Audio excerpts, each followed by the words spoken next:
नमस्कार मित्रों, मैं डॉक्टर संदीप धुआं साथ संधान 99 यूट्यूब चैनल पर आप सभी का स्वागत करता हूं। मित्रों, हम पढ़ रहे थे शब्दभेद और इसके बाद आज हम पढ़ेंगे वाक्य प्रकरण। वाक्य किसे कहते हैं और वाक्य के भेद किस किस आधार पर कौन कौन से भेद होते हैं और वाक्य में अनिवार्य अंग कौन कौन से होते हैं और वाक्य की शर्तें क्या होती हैं। ये थोड़ा सा बारीकी से पढ़ने का विषय है। अब यहाँ देखिएगा, हम व्याकरण का जो क्रम है उसको किस तरह से पढ़ते आ रहे हैं। सबसे पहले हमने पढ़ा था वर्ण क्या है और वर्ण के भेद हमने पढ़े। वर्ण मिलकर के वर्ण मिलकर के क्या बनता है? शब्द।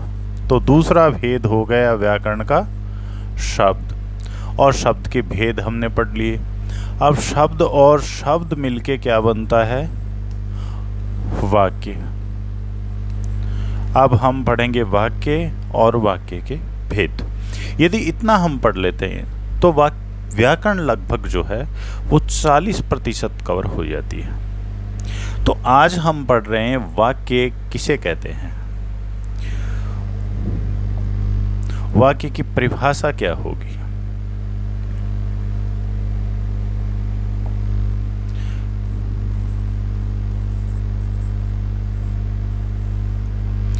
वाक्य किसे कहते हैं तो इसका सीधा सा उत्तर होता है, सार्थक शब्दों का जो समूह है वो क्या कहलाता है? वाक्य कहलाता है। इसमें दो देखें आप परिभाषा, सार्थक शब्दों का समूह, एक तो ये हो गया, और दूसरा है व्यवस्थित पदों का समूह। दोनों में समान बातें क्या हैं? समूह। जाहिर सी बात है, शब्द और शब्द मिलकर के, दो या दो से अधिक शब्द मिलकर क्या बनता है? वाक्य बनता है। तो शब्दों का समूह तो होता ही है, साथ में क्या है? सार्थक। यानी शब्दों का समूह तो होता है लेकिन वो सार्थक होने चाहिए, उनका कोई न कोई अर्थ जरूर निकलना चाहिए। तो ऐसे शब्दों का समूह है जिनका कोई न कोई अर्थ निकलता हो, निरर्थक नहीं होने चाहिए। यदि शब्दों का समूह हो और उसका कोई न कोई अर्थ प्रकट होता हो तो वो उसे कहेंगे हम वाक्य। और दूसरा है व्यवस्थित पदों का समूह। पद किसे कहते हैं? अब ऊपर शब्द देखें और पद देखें। ऊपर वाली परिभाषा सही है और यह भी सही है, तो इन दोनों में ये अंतर हमें परिभाषा में जरूर देखना है। परिभाषा तो सीधी सी है, आपसे पूछा जाए कि वाक्य किसे कहते हैं तो आप कहेंगे सार्थक शब्दों का जो समूह है उसको क्या कहते हैं? वाक्य कहते हैं। लेकिन व्यवस्थित पदों का समूह, ये पद क्या है? क्या शब्द कोई पद कहते हैं? नहीं, ऐसा नहीं। तो पहले आप देखें शब्द और पद में अंतर। वाक्य हम पढ़ेंगे बाद में इसके।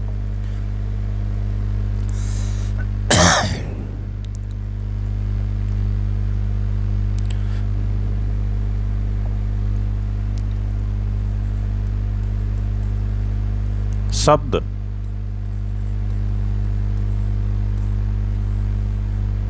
ये क्या है? शब्द है। दूसरा है राम, आम, खाता है। इसमें जो आम आया है संज्ञा शब्द, ये क्या है? पद है ये। अब ये शब्द क्यों है और ये यहाँ आते ही ये पद कैसे बन गया? तो कोई भी शब्द होता है और उसको एक व्याकरणिक रूप नहीं मिलता है तब तक वो होता है शब्द। जब शब्द को हम वाक्य में प्रयुक्त कर देते हैं तो वो क्या बन जाता है? पद बन जाता है, वो पद कहलाता है। तो यहाँ आम जो है ये इस वाक्य में प्रयुक्त होने के बाद क्या बन गया? पद बन गया। इस आम को एक व्याकरणिक पहचान मिल गई और दूसरा अन्य शब्दों के साथ इसका संबंध स्थापित हो गया। तो कोई भी शब्द होता है जब तक वो वाक्य में प्रयुक्त नहीं होता तब तक वो शब्द शब्द रहता है, लेकिन जब वो वाक्य में प्रयुक्त हो जाता है और अन्य शब्दों के साथ अपना संबंध स्थापित कर लेता है, और दूसरा ये है कि उसको एक व्याकरणिक रूप मिल जाता है। व्याकरणिक रूप किस तरह से मिल जाता है? यह राम क्या है? कर्ता है, और खाना क्या है? खाता क्या है? क्रिया है। क्रिया और कर्ता के साथ इसने अपना संबंध स्थापित कर लिया, क्योंकि ये क्या है? कर्म है। तो यहां आम शब्द वाक्य में प्रयुक्त होते ही क्या बन गया? कर्म। तो इसको एक व्याकरणिक रूप मिल गया। ऊपर आम लिखा हुआ है तो इसको आप न कर्ता कह सकते हैं न क्रिया कह सकते हैं।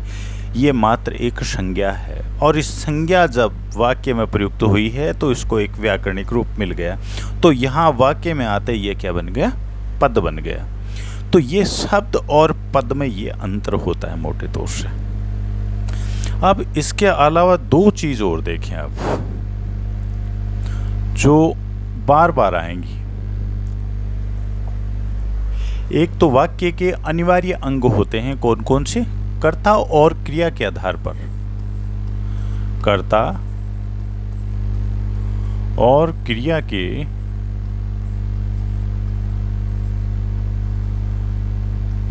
आधार पर वाक्य के प्रमुख अंग कौन कौन से होते हैं? दो होते हैं, उद्देश्य और दूसरा देखेंगे आप विधेय। अब उद्देश्य किसे कहते हैं और विधेय किसे कहते हैं? हर वाक्य में होते हैं, लेकिन इसको आप उदाहरण से देखें। आप पहले राम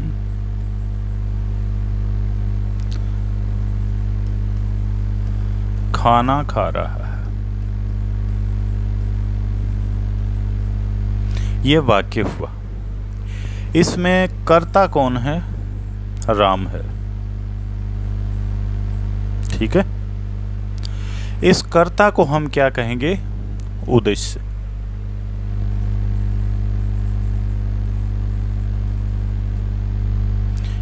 कर्ता क्या हो गया? उद्देश्य हो गया। खाना खा रहा है, राम कर क्या रहा है? कर्ता या उद्देश्य के बारे में जो बताया जाता है वो क्या कहलाता है? विधेय कहलाता है। ये हो गया विधेय।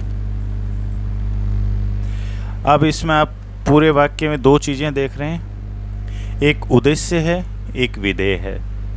राम क्या है? उद्देश्य है, और खाना खा रहा है क्या बताया आपको? विधेय बताया। तो इसकी डेफिनेशन क्या होगी? उद्देश्य किसे कहते हैं? ये प्रश्न आते बहुत बार आए हैं। उद्देश्य कहते हैं वाक्य में जिसके बारे में जो कुछ भी बताया जाता, जिसके बारे में बताया जाता है तो वो कहलाएगा उद्देश्य। और राम उद्देश्य हो गया, राम के बारे में बताया जा रहा है कि राम क्या कर रहा है, तो उद्देश्य क्या हो गया? राम हो गया। उद्देश्य के बारे में जो बताया जाता है वो क्या हो गया? विधेय हो गया। तो ये वाक्य के दो अनिवार्य अंग हैं, कौन कौन से? उद्देश्य और विधेय। उम्मीद करता हूं अच्छे से समझ गए होंगे। जिसके बारे में कहा जा रहा है वो उद्देश्य हुआ, और उद्देश्य जो है उसके बारे में जो बताने वाले शब्द हैं वो क्या हो गए? विधेय हो गए। अब इसके बाद हम थोड़ा सा विस्तार से देखते हैं वाक्य की परिभाषा, वाक्य के अंग और वाक्य के प्रकार। और इसी बीच में एक चीज और आएगी, पदबंध। पद हमने समझ लिया है, लेकिन पदबंध क्या है?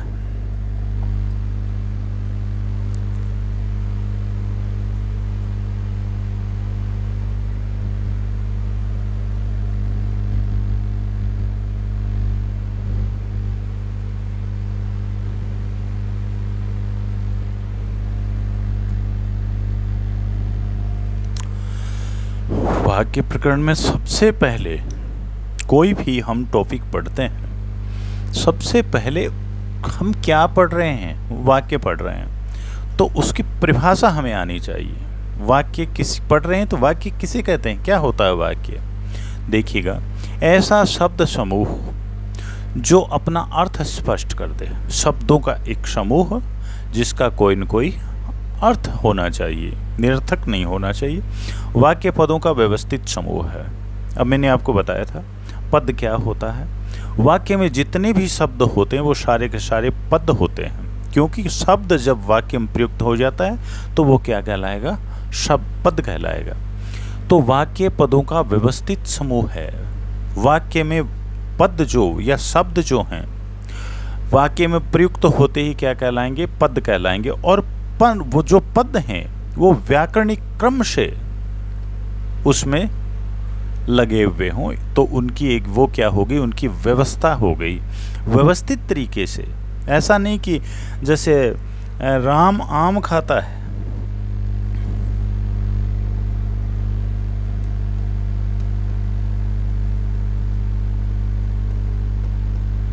अब देखिएगा ये व्यवस्थित तरीका है। सबसे पहले क्या है? कर्ता आया है, व्याकरण का नियम यही है। फिर क्या आया है? कर्म आया है। और फिर क्या आया है? क्रिया आई है। व्याकरण में इसी तरह से आते हैं, कर्ता, कर्म और क्रिया। लेकिन अभी हम कह सकते हैं कि राम भी पद है, आम भी पद है और खाता शब्द भी पद है, क्योंकि इनको एक व्याकरणिक रूप मिल चुका है। अब इनको यहाँ क्या कहता है? व्यवस्थित समूह। व्यवस्थित तरीके से हैं ये, व्याकरण में जो व्यवस्था की गई है। अब इसको उल्टा कर दें, आम राम खाता है, तो ये व्यवस्थित नहीं हुआ, क्रम बदल गया इसका, इसको अव्यवस्थित कहेंगे। तो ये यही कहता है कि वाक्य पदों का, पद होते हैं वाक्य में, लेकिन वो एक व्यवस्थित क्रम में होते हैं और एक सुस्पष्ट अर्थ देते हैं, जिसमें अर्थ देने की शक्ति है। सारांशतः सार्थक शब्द समूह ही वाक्य है। ऐसे शब्दों का समूह या ऐसे पदों का समूह जो अपना अर्थ स्पष्ट कर देता है तो उसको हम कहेंगे वाक्य। ये हुई वाक्य की परिभाषा। अब हमें देखना है उदाहरण। राम ने बाली को बाण से मारा, वाक्य हो गए ना। राम, बाली, बाण, मारा, ये सब क्या हैं? पद हैं और एक व्यवस्थित तरीके से हैं। ये व्याकरणिक नियमों के अनुसार हैं। शिक्षा व्यक्ति को विनम्र बनाती है, क्या है? वाक्य है। और वाक्य पदों का समूह है या शब्दों का समूह है और अपना एकदम अर्थ स्पष्ट कर देता है। इसको पढ़ते ही हमें पता चल जाता है क्या कहा गया है, तो अर्थ स्पष्ट हो गया। अब आगे वाला जो है तो वाक्य के अंग क्या होते हैं, अभी मैंने आपको बताया था, एक बार फिर से देखें। कर्ता और क्रिया के आधार पर वाक्य के अनिवार्य अंग दो होते हैं, उद्देश्य और विधेय। ये प्रश्न बहुत बार पूछा गया है और आगे भी पूछा जाएगा कि कर्ता और क्रिया के आधार पर वाक्य के कितने अंग होते हैं। एक तो ये प्रश्न आता है तो आपका उत्तर रहेगा 2, उद्देश्य और विधेय। और फिर ये प्रश्न आता है कि उद्देश्य किसे कहते हैं और विधेय किसे कहते हैं। आरंभ में उद्देश्य और विधेय बाद में आता है। एक तो ये याद रखना, क्योंकि कर्ता शुरू में ही आता है और कर्ता क्या कर रहा है उसके बारे में हम आगे ही बताते हैं, तो बाद में ही आता है। सबसे पहले देखें आप उद्देश्य। वाक्य में जिसके बारे में कुछ कहा जाए, राम दौड़ रहा है, तो हम दौड़ना, कौन दौड़ रहा है? राम दौड़ रहा है। तो दौड़ना किसके बारे में बता रहे हैं? राम के बारे में बता रहे हैं। तो वाक्य में जिसके बारे में कुछ कहा जाए उसे सूचित करने वाले शब्द क्या कहलाते हैं? उद्देश्य कहलाते हैं। बिल्ली भीग रही है, तो इसमें उद्देश्य क्या हुआ? बिल्ली। बिल्ली के बारे में तो भीग रही है, किसके बारे में बता रहे हैं? बिल्ली के बारे में बता रहे हैं। तो जिसके बारे में बताया जाए वाक्य में वो क्या कहलाएगा? उद्देश्य कहलाएगा। राम दौड़ रहा है,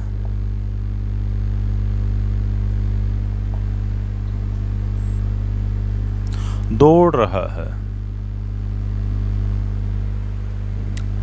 हटा करके देखते हैं तो कौन दौड़ रहा है, किसके बारे में बता रहे हैं? कौन दौड़ रहा है? राम के बारे में बता रहे हैं। तो राम क्या है?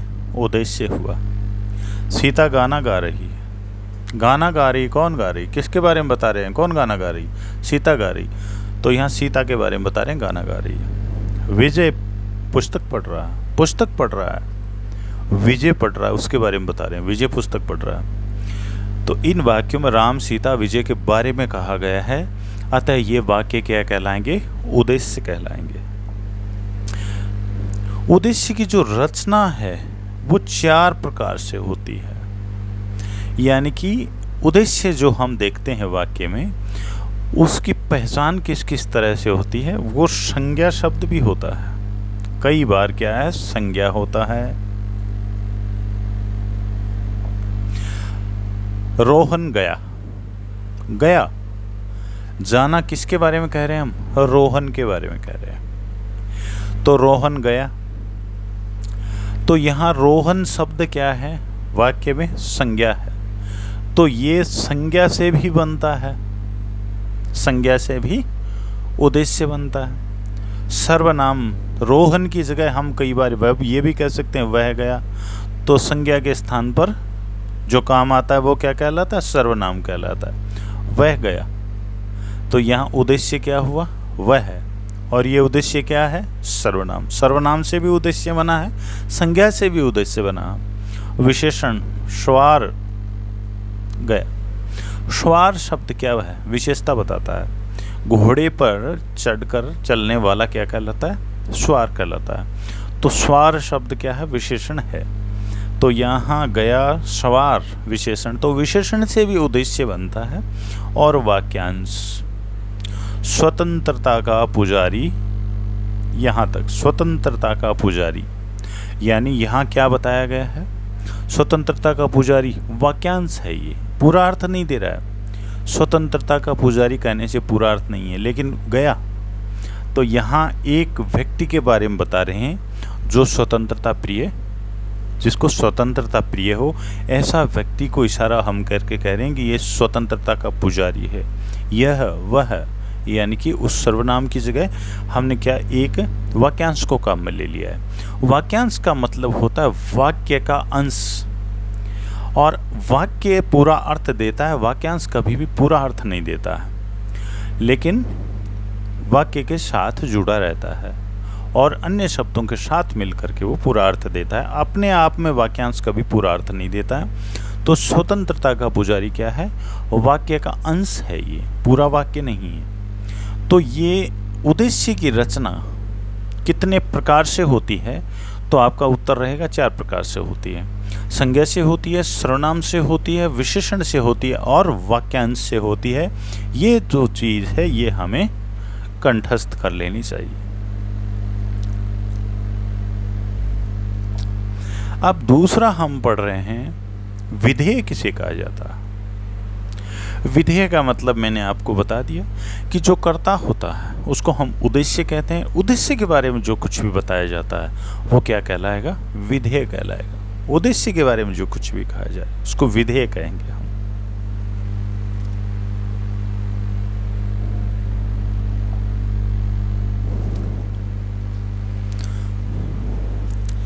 ये वैसे वही चीज है जो हम पढ़ चुके हैं।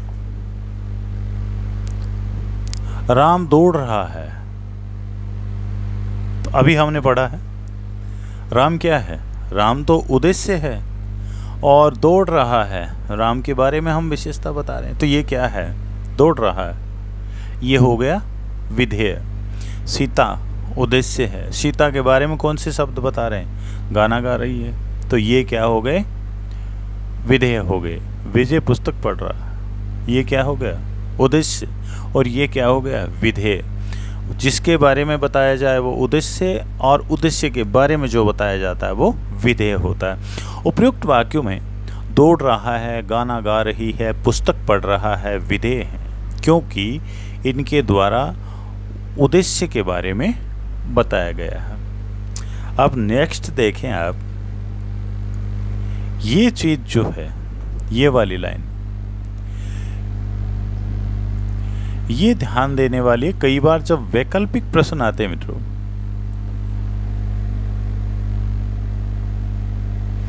तब इस तरह के विकल्प के तौर पर दे दिए जाते हैं।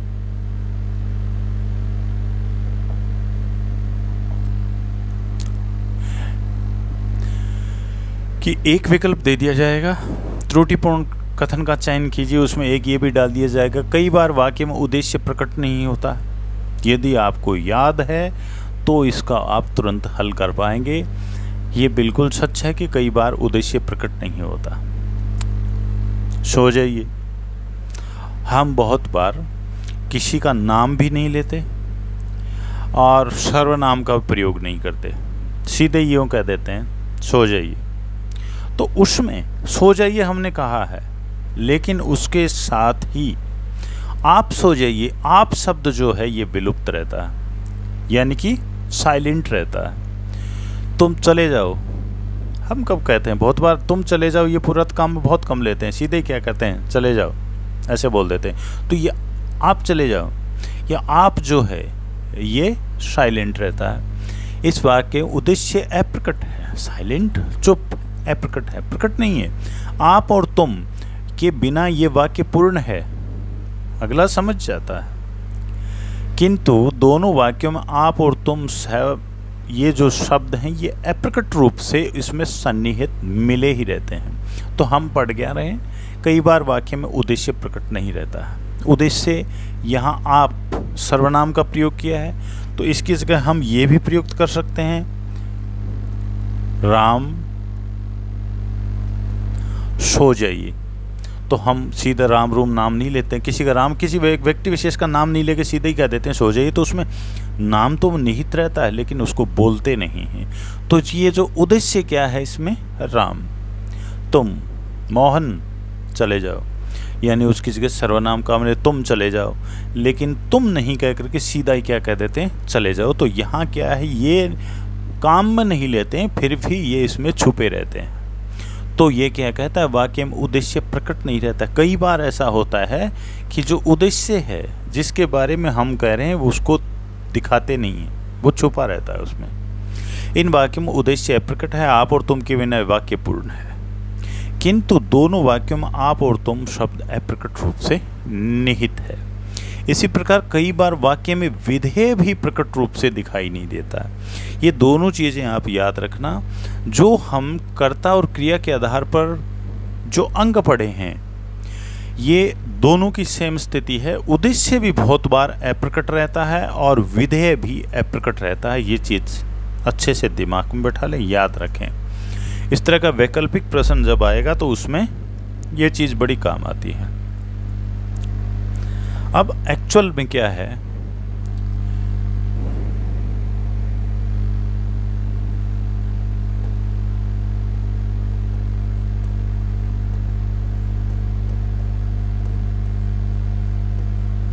इतना हमने काम में ले लिया। जयपुर गया है, इसमें पूरा वाक्य होता है महेश जयपुर गया है। महेश के बारे में हम बता रहे हैं। किसी ने पूछा है अमुक कहाँ है, तो हमने क्या कह दिया, जयपुर गया है। जबकि हमें किसी कोई ये पूछता है कि महेश कहाँ है, तो हमारा उत्तर भी ये होना चाहिए कि महेश जयपुर गया है। लेकिन हम करते क्या हैं, जयपुर गया। लेकिन यहाँ जयपुर गया है विधेय का लोप है, क्योंकि विधेय का अंग वाक्य के अप्रकट रूप से निहित है। जब तक हम ये नहीं कह देते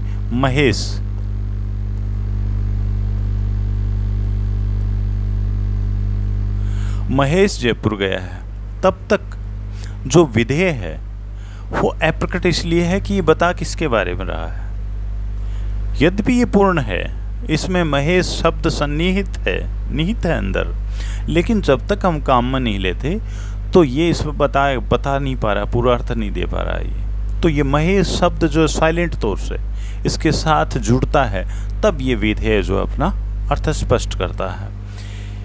उद्देश्य और विधेय में कर्ता और क्रिया अनिवार्य अंग हैं। तो ये जो प्रश्न आएगा तो ये इसमें यही आएगा, कर्ता और क्रिया के आधार पर वाक्य के अनिवार्य अंग कौन से हैं। तो हम बताएंगे कर्ता और क्रिया अनिवार्य अंग हैं, किंतु इसमें कर्म पूरक कर्म साथ में जरूर जुड़ा रहता है और अधिकरण भी आवश्यकता रहती है। ऊपर हमने पढ़ा कि जयपुर गया है, उसमें जयपुर क्या है, कर्ता थोड़ी है, जयपुर कर्म है और वो साथ में जुड़ा हुआ है, पूर्ति कर रहा है, कर्म पूरक पूर्ति कर रहा है। किसकी पूर्ति कर रहा है? उद्देश्य की पूर्ति कर रहा है। अधिकरण की अवधि, अधिकरण का मतलब होता है आधार, कोई भी आधार उसकी आवश्यकता रहती है। कर्ता और उसके विस्तार को उद्देश्य कहते हैं। कर्ता, उद्देश्य किसे कहते हैं? कर्ता, और उसका विस्तार कहाँ होता है? आगे विधेय में उसका विस्तार होता है। क्रिया और उसके विस्तार को विधेय कहते हैं। क्रिया किसके बारे में हम ये बता रहे हैं कि अमुक व्यक्ति क्या कर रहा है, उद्देश्य के बारे में बताते हैं। तो ये क्या कहता है कि यहाँ कर्ता और उसका विस्तार को उद्देश्य कहते हैं। सबसे पहले कर्ता आएगा और फिर उस कर्ता को हम उद्देश्य कहेंगे। कर्ता जो है वो आगे वाली जो क्रिया का क्या काम कर रहा है उन शब्दों से जुड़ा रहता है। और दूसरा क्रिया और उसके कर्म सहित विस्तार को विधेय कहते हैं। और जो क्रिया है क्या कर रहा है, उद्देश्य के बारे में हम बताते हैं कि उद्देश्य दौड़ रहा है, दौड़ना क्रिया है। तो जब उसके बारे में बताते हैं तो उसका विस्तार कहाँ है? उद्देश्य तक है, क्योंकि हम क्रिया किसको करना बता रहे हैं? उद्देश्य के बारे में बता रहे हैं। तो उसका विस्तार इस कहाँ तक है? उद्देश्य तक। उद्देश्य का विस्तार कहाँ होता है? विधेय तक। व्यापद, अब पहले मैं आपको बता चुका हूँ कि व्याकरणिक नियमों बंद कर कोई भी शब्द होता है, एक नाम हम लिखेंगे, पेड़ नाम लिख दिया तो ये तो क्या है? शब्द है। लेकिन जब पेड़ पर बंदर बैठा है तो यहाँ वाक्य में प्रयोग हो गया। वाक्य में प्रयुक्त होते ही पेड़ क्या बन गया? पद बन गया, क्योंकि उसकी वाक्य के अन्य शब्दों के साथ संबंध स्थापित हो गया और उसको एक व्याकरणिक रूप मिल गया, तब वह पद बन जाता है। अब इसमें देखें आप, उपवन में खिला गुलाब का फूल बहुत सुंदर है। अब ये पद है, को जितने भी शब्द आपको दिखाने उपवन पद है। यदि मैं इसको अलग से लिख दूं, उपवन, अब ये शब्द है, लेकिन इसी शब्द को जब वाक्य में प्रयुक्त कर दिया तो ये क्या बन गया? पद बन गया। तो खिला गुलाब फूल बहुत सुंदर, ये सब क्या हो गए? पद बन गए। बड़ा सिंपल सा है। कोई भी शब्द जब वाक्य में प्रयुक्त हो जाता है और आपसी संबंध स्थापित कर लेता है, उसको एक व्याकरणिक रूप मिल जाता है, तो वो वाक्य क्या कहलाता है? यह पद कहलाएगा। और संक्षिप्त में आप याद रखो तो इतना ही है, कोई भी शब्द होता है जब तक वो वाक्य में प्रयुक्त नहीं होता तब तक वर्णों का समूह क्या कहलाता है? शब्द कहलाता है। वर्णों का सार्थक वर्णों का समूह जब तक वाक्य में प्रयुक्त नहीं होता तब तक तो वो शब्द रहता है, और जब वो वाक्य में प्रयुक्त हो जाता है तो वही शब्द क्या कहलाने लगता है? पद कहलाने लगता है। अब बात ये है, वाक्य पढ़ने से पहले ये चीज़ पढ़नी बड़ी ज़रूरी है, क्योंकि यहाँ से प्रश्न बहुत उठाए जाते हैं। पद और बंध, पद बंध क्या होता है ये समझने वाली चीज़ है।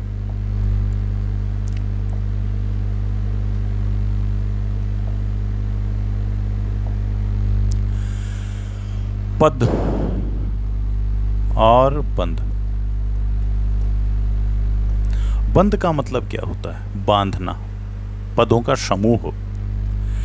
तो पदों का जो समूह है, अरे क्या हो गया भाई इसको,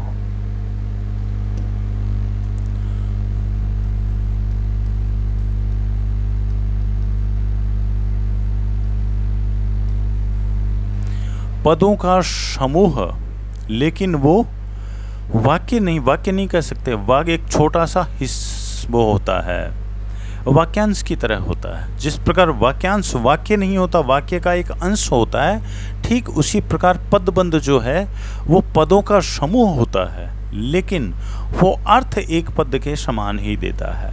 इसको थोड़ा सा फिर से देखें आप। पदबंध किसे कहते हैं?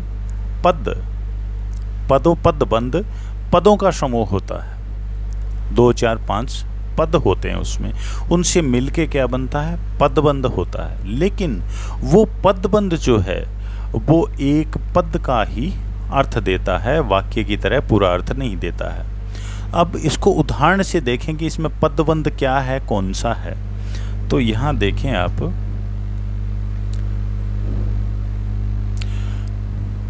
वाक्य की रचना अनेक पदों के मेल से होती है। जाहिर सी बात हम पढ़ चुके हैं, अनेक सारे पद मिल करके क्या बनते हैं? उनसे क्या बनता है, वाक्य बनता है और एक पूरा अर्थ स्पष्ट करता है। और एक से अधिक पद मिलकर जब एक इकाई का कार्य करते हैं, पूरे वाक्य का अर्थ नहीं देते, एक छोटे से वाक्यांश का काम करते हैं, तो वो क्या कहलाते हैं, पदबंध कहलाते हैं। अब पदबंध एक वाक्यांश होता है, वाक्य कभी नहीं होता। अब जैसे अपने मुहावरे होते हैं, वो सारे के सारे क्या कहलाते हैं, पदबंध होते हैं वो। अब कैसे होते हैं इसको थोड़ा समझें।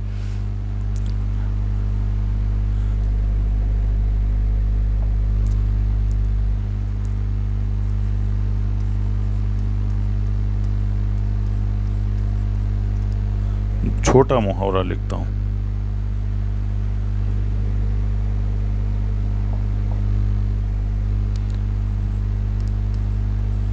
थोथा चना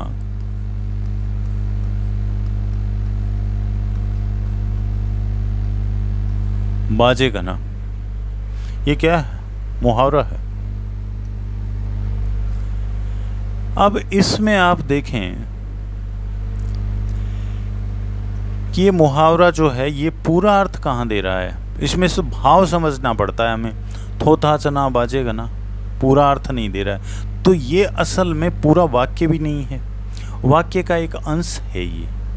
लेकिन अर्थ किसके बराबर दे रहा है, एक पद के बराबर दे रहा है। थोथा चना बाजेगा ना किसको कहेंगे हम, यानी अज्ञानी व्यक्ति ज़्यादा बोलता है, ऐसे व्यक्ति के लिए हम इनको काम में लेते हैं। तो यहाँ देखें,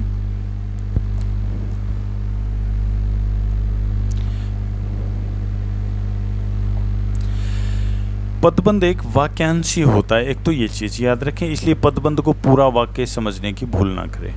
पदबंध कभी पूरा वाक्य नहीं होता, वाक्य का एक हिस्सा होता है। पदबंध में एक से अधिक पद होते हैं, ये स्पष्ट है।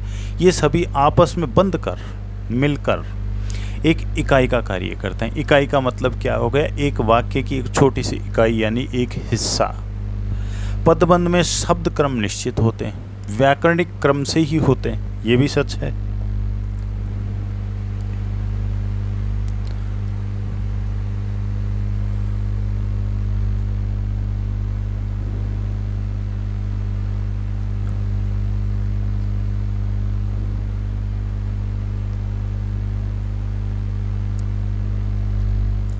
प्रत्येक पदबंध में एक मुख्य पद होता है, अन्य पद उस मुख्य पद पर आश्रित होते हैं। अब ये उदाहरण से हम देखें, उपवन में खिला गुलाब,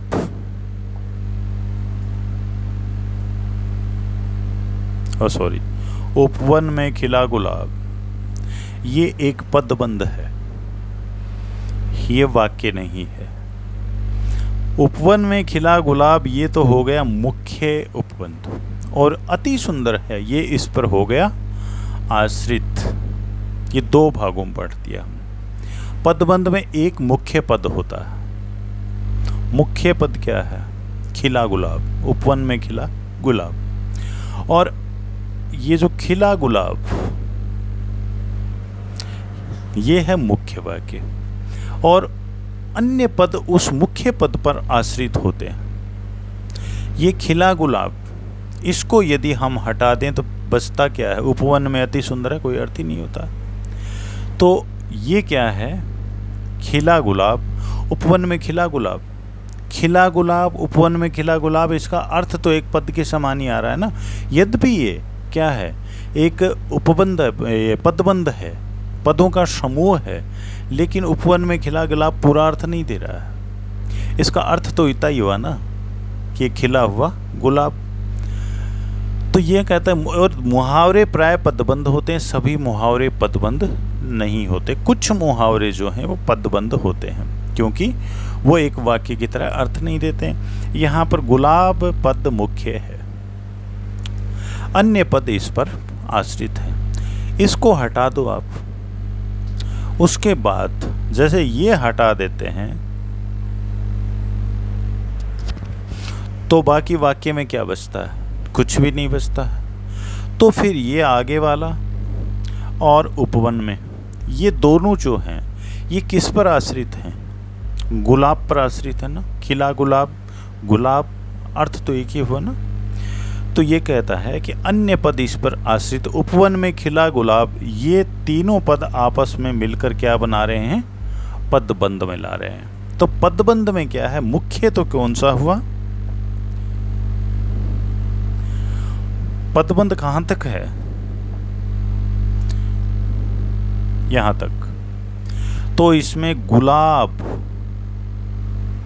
ये तो हो गया मुख्य पदबंध, और ये खिला गुलाब, और ये हो गया इसमें आश्रित, इसके ऊपर आश्रित हो गया।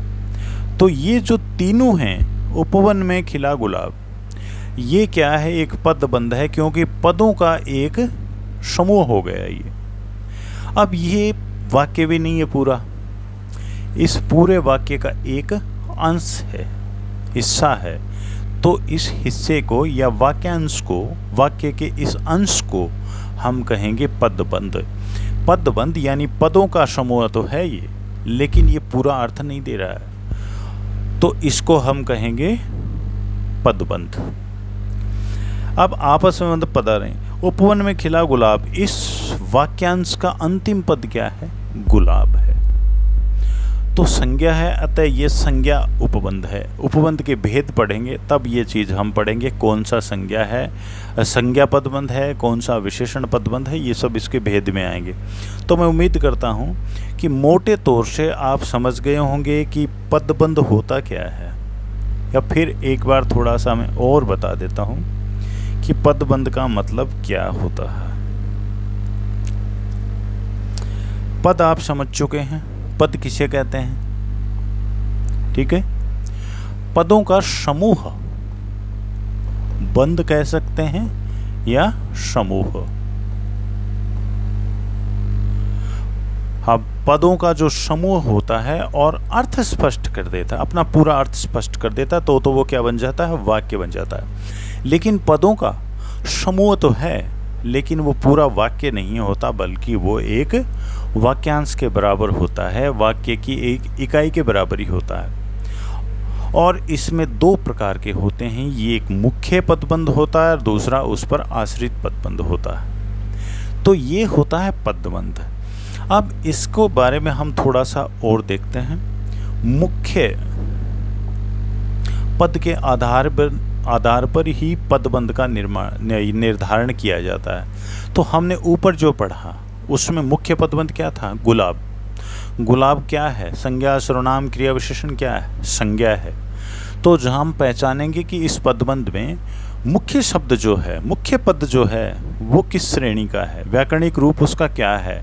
यदि वो संज्ञा है तो हम कहेंगे कि ये संज्ञा पदबंध है। यदि वो सर्वनाम है तो हम कहेंगे ये सर्वनाम पदबंध है। तो यहाँ देखें, पदों का समूह, इसको गौर से देखना, पदों का जो समूह है वो मिलकर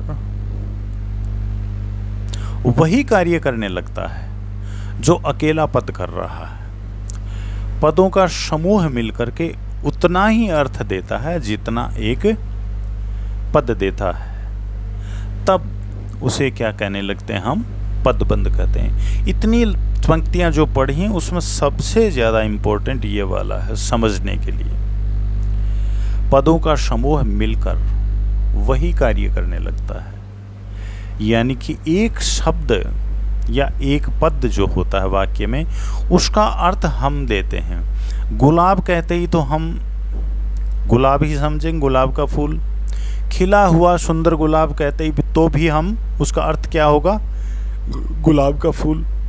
तो एक पद क्या हुआ, गुलाब, लेकिन उसको हम इस तरह से कहते हैं, खिला हुआ सुंदर गुलाब। तो ये क्या हो गया, पदों का समूह हो गया, लेकिन अर्थ कितना दे रहा है, अर्थ तो उतना ही दे रहा है एक पद के बराबर। पद कौन सा, गुलाब। गुलाब कहते भी उतना ही अर्थ समझेंगे हम, एक खिला हुआ सुंदर गुलाब कह देंगे तो भी उतना ही अर्थ समझेंगे। तो ये क्या कहता है, पदों का समूह जब मिलकर वही कार्य करने लगता है जो अकेला पद कर रहा है, तो वो क्या कहलाएगा, पदबंध कहलाएगा। अब पदबंध और वाक्यांश में अंतर क्या होता है, बहुत महत्वपूर्ण है ये। मैं बार बार आपको ये कहता रहा हूँ कि वाक्यांश के बराबर होता है, वाक्यांश होता है ये नहीं कहा है, वाक्यांश के बराबर क्या होता है, पदबंध होता है। वाक्यांश थोड़ा कम अर्थ देता है और पदबंध थोड़ा सा और अधिक अर्थ स्पष्ट कर देता है। उपवाक्य भी पदबंध की तरह पदों का समूह है, लेकिन इसमें केवल आंशिक भाव प्रकट होता है। वाक्यांश जो होता है, वाक्य का अंश, उसमें थोड़ा कम भाव प्रकट होता है, कम अर्थ स्पष्ट होता है। पदबंध में क्रिया, और इसमें क्या है, पदबंध में थोड़ा सा अधिक भाव स्पष्ट होता है। पदबंध में क्रिया नहीं होती, पहचान के लिए आप नोट कर लें, पदबंध में क्रिया नहीं होती है। उपवन में खिला गुलाब, हमने पढ़ा ना, उसमें कोई क्रिया कहाँ है, कोई क्रिया नहीं। उपवाक्य में क्रिया रहती है, इसको हम देखेंगे। जैसे ही मैं आया, ये क्या है, वाक्यांश है। आया क्या है, क्रिया है, मौजूद है ना। अब इतना सा जो पढ़ेंगे हम, आगे वाला यदि हम नहीं पढ़ते हैं, यहाँ तक ही ये वाक्यांश है, तो ये क्या अर्थ स्पष्ट कर रहा है, क्या हम समझ सकते हैं। जैसे ही मैं आया, तो आगे वाला जब तक हम नहीं जानेंगे तब तक ये समझ ही नहीं पाएंगे। जैसे मैं आया, कौन आया, कहाँ आया, क्यों आया, फिर हुआ क्या। जैसे ही मैं आया, ये क्या है, उपवाक्य है। इसमें पूर्ण अर्थ की प्रतीति नहीं होती। वाक्यांश वाक्य का एक अंश होता है, पूरा वाक्य नहीं होता, उससे कभी भी अर्थ स्पष्ट नहीं होता।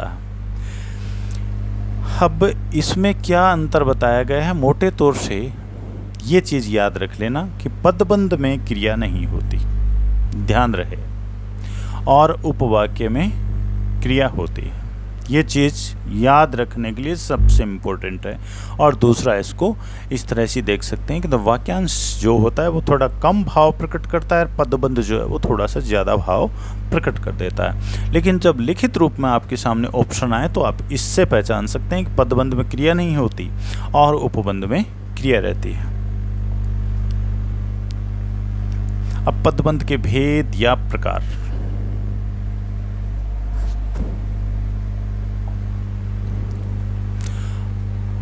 अब मैं सोचता हूँ कि बहुत से विद्यार्थी ऐसे होंगे जिनके सामने ये मसला आज तक आया ही नहीं है। सिर्फ वाक्य और वाक्य के भेद पूछे जाएं तो 3 भेद बता दिए जाते हैं, सरल, मिश्र और संयुक्त 3 भेद होते हैं। लेकिन वो भेद तो एक हिस्सा होते हैं, छोटा सा, इस पूरे प्रकरण का हिस्सा होते हैं। और प्रश्न जो उठाए जाते हैं वो पूरे प्रकरण में से उठाए जाते हैं। वाक्य प्रकरण लिख दिया आपके सिलेबस में तो ये सब कुछ उसमें आ गया। लेकिन इसको थोड़ा सा एक बार पहले देखा हुआ होता तो आपको बहुत सरल लगता है। यदि पहली बार देख रहे हैं तो इसको थोड़ा सा गौर से देखें, कुछ भी नहीं है, बहुत सिंपल है ये। पदबंध के भेद या प्रकार। पदबंध में विकारी और अविकारी दोनों प्रकार के शब्द हो सकते हैं। ये जो लाइन है इसको रट लेनी है। वैकल्पिक प्रश्नों में इस तरह के आया करते हैं कि क्या सही है ये या नहीं है, और ऑप्शन आएगा पदबंध में विकारी और अविकारी दोनों शब्द हो सकते हैं, होते हैं। और यदि आपने पढ़ा है तो तुरंत आप पहचान जाएंगे बिल्कुल दोनों होते हैं, नहीं तो कंफ्यूज हो जाएंगे, इसको सही माने गलत माने। और वे मिलकर व्याकरणिक इकाई पद का कार्य करते हैं। पदबंध के 5 भेद होते हैं, याद रखना। पदबंध के भेद कितने होते हैं तो 5 होते हैं। संज्ञा, जब कोई पद समूह वाक्य में संज्ञा का कार्य करता है तो वह संज्ञा पदबंध कहलाता है। हमने जो पहले भी पढ़ा है। अब यहाँ से देखें आप, संज्ञा पदबंध में शीर्ष में क्या होती है, संज्ञा होती है। ये क्या है, मंदिर में रहने वाला पुजारी, यहाँ तक ये क्या है, पदबंध है ये। और पदबंध में मुख्य क्या है, पुजारी है। तो ये पुजारी शब्द क्या है, संज्ञा है। अयोध्या के राजा राम,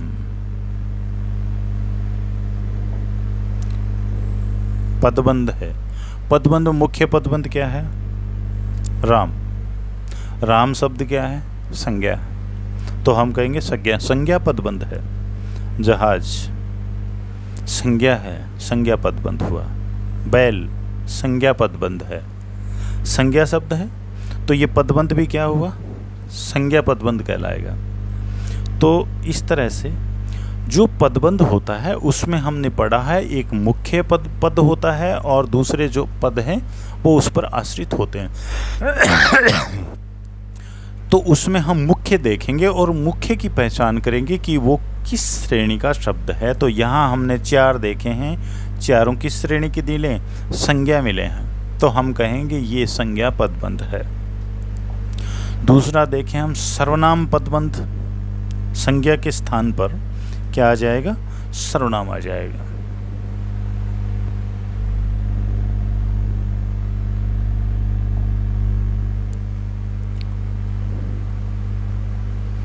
शेर की तरह निडर तुम,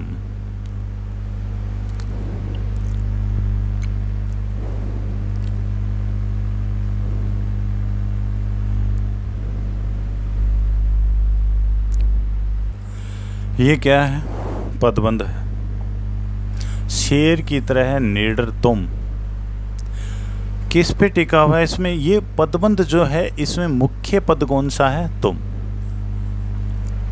तुम को हटा देती तो फिर ये बाकी को जोड़ के देखो, आप आपस में मिलते ही नहीं, इसी पर आश्रित हैं। शेर की तरह निडर, कांप क्यों रहे हो, कोई अर्थ नहीं हो रहा है, ये दोनों को मिला देता है। तुम, तो इसमें मुख्य पद क्या हुआ? तुम। वाला, कोई, यह, तुम्हें, तो, वाली, आपने, तुम, ये सब क्या है? सर्वनाम है। और इससे पहले ये क्या हैं? अपने आप को चालाक समझने वाला, ये पूरा क्या है? पदबंध है। यहाँ है ऐसा कोई? क्या है? पदबंध है। मेरी किस्मत में यह है, पूरा क्या है? पदबंध हुआ। अरे तुम्हें, तो पदबंध है। तेज प्रवाह से बहने वाली वह, यहाँ तक पदबंध हुआ।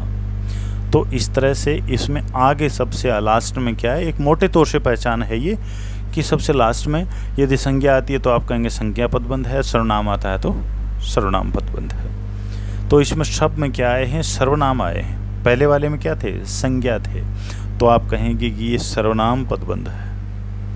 विशेषण पदबंध, वह पदबंध जो संज्ञा सर्वनाम की विशेषता बताता हुआ विशेषण का कार्य करे, विशेषण पदबंध कहलाता है। पदबंध आएगा आपके सामने, लेकिन उसमें क्या आएगा? विशेषण आएगा। संज्ञा सर्वनाम आया था, वैसे ही क्या आएगा? विशेषण आएगा। तेज दौड़ने वाले घोड़े, तेज दौड़ने वाले घोड़े, तेज दौड़ना क्या बता रहा है? विशेषण।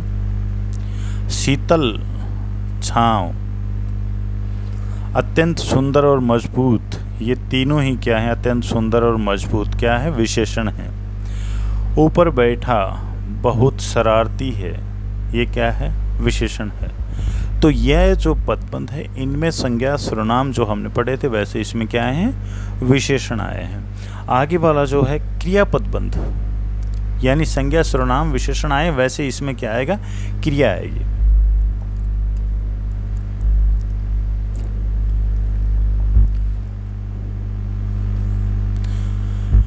और आया होगा, आना क्या है? क्रिया है ना, गांव की। और आया होगा, ये पदबंध हो गया। और आना इसमें क्या है? मुख्य क्या है? आया, क्रिया है, तो क्रिया बोधक पदबंध कहेंगे। मैं डूब गया, डूब जाना क्या है? क्रिया है, तो पदबंध। डूब गया पदबंध है। दिखाई दे रहा है पदबंध है। खाकर सो गए पदबंध है। इसमें खाना, दिखाई देना, डूब जाना और आना, ये सब क्या हैं? क्रिया हैं। इसलिए हम कहेंगे ये क्रिया पदबंध है। पढ़ रहा हूँ, पढ़ना। नाच रहा है, नाचना। सुनाती रहती है, सुनाना। घूम रहा है, घूमना क्या है? सब क्रिया है। धंसती चली गई, धंसना, ये सब क्या है? क्रिया है। जितने भी ये जो मोटे हाईलाइट किए हुए हैं, मोटी स्याही से लिखे हुए, ये सब के सब क्या हैं? पदबंध हैं। और उसमें मुख्य पद कौन सा है? वो सब क्या है? मुख्य पद हैं, वो सारे क्रिया हैं। इसलिए हम कहेंगे ये क्रिया पदबंध है। क्रिया विशेषण पदबंध। जिस प्रकार से संज्ञा, सर्वनाम, क्रिया विशेषण ये सब आए हैं, वैसे ही क्या आएगा, यदि पदबंध में क्रिया विशेषण शब्द आ जाता है तो हम कहेंगे क्रिया विशेषण पदबंध है।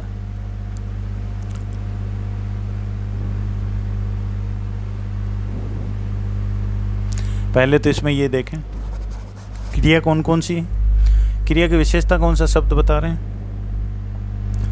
क्रिया क्या है, बोलना।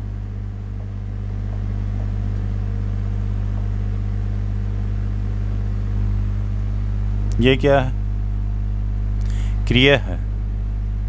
खेला क्रिया है, पढ़ता क्रिया है, बोलता ये भी क्रिया है, ठीक है।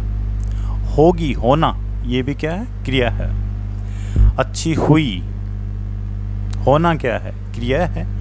ज़्यादा लंबा, रास्ता बहुत लंबा है, चलने के संदर्भ में क्रिया है।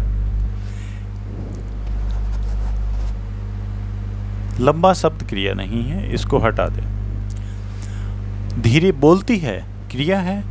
कैसे बोलती है, बोलने की विशेषता क्या बताई, धीरे धीरे बोलती। तो ये जो है बहुत धीरे धीरे पदबंध है।